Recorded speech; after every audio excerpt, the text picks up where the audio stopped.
Hop. Hozirgi holati.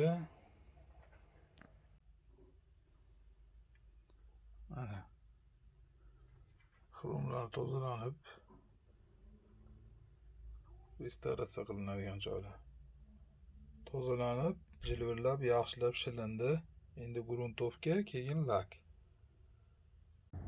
Mana endi tozalanish jarayonidan keyin gruntovkalash jarayonidan o'tdik. Mana xudo xolisa. Detallarimiz ichlarini gruntovkalab oldik, chiroyli qilib.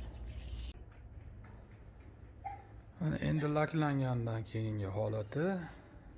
Endi hozir mana shunaqa silliq yuza bo'lgandan keyin kumush bossak bo'laveradi mana. Kumush sepsak bo'laveradi. Shundan keyin biz aytgan nikel deymizmi, xrom deymizmi, shunaqa yuza kelib chiqadi. Silliqlik o'ta ideal bo'lishi kerak. Endi men lakni ustasi emasman, lekin qo'ldan kelgancha harakat qilaman.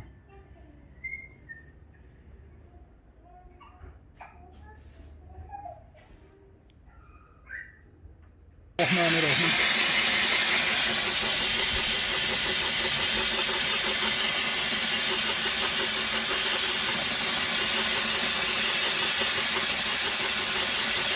Telefonimiz doimiy qimillab turibdi. Bundan o'zini o'tib turibdi.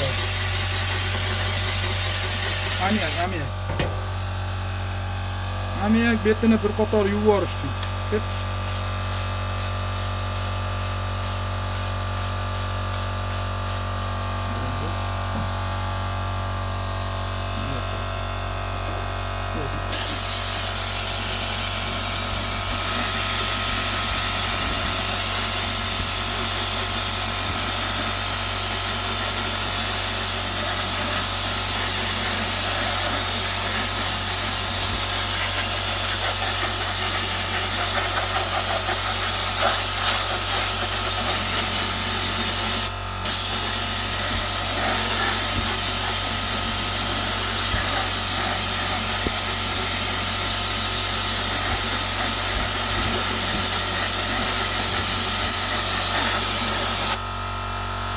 Bundan keyingi jarayon paramizatriladilar. O'xshagan bo'lsa like bosib qo'yasizlar deymizmi, endi nima deymiz endi. Xo'p. Mana shu restavratsiya jarayoni bo'ladi. Kattaroq, kichik anani uzoqlashtir, mana. Paranatrijatilar. Xo'p, narigi sherigini ol. Yo'q, paranatrijatilarni olgin, narigi sherigini. Yoniga qo'y. Mana bunday edi, mana bundaqaga aylandi. Bunisiga ham kumush tepamiz, xuddi shu jarayon davom ettiramiz, shu holatga keladi. Menimcha uni qolganini endi video qilib ko'rsatishim shart bo'lmasa kerak. Og'aynilar, qadrdonlar, hozircha o'rtoqga chiqib ham ko'rsatib qo'yishim mumkin.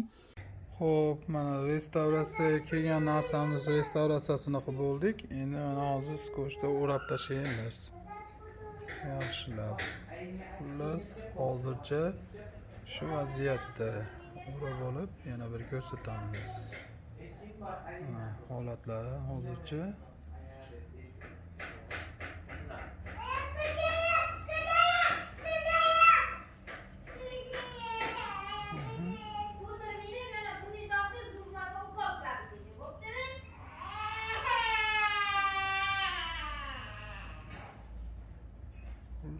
shunaqa gaplar.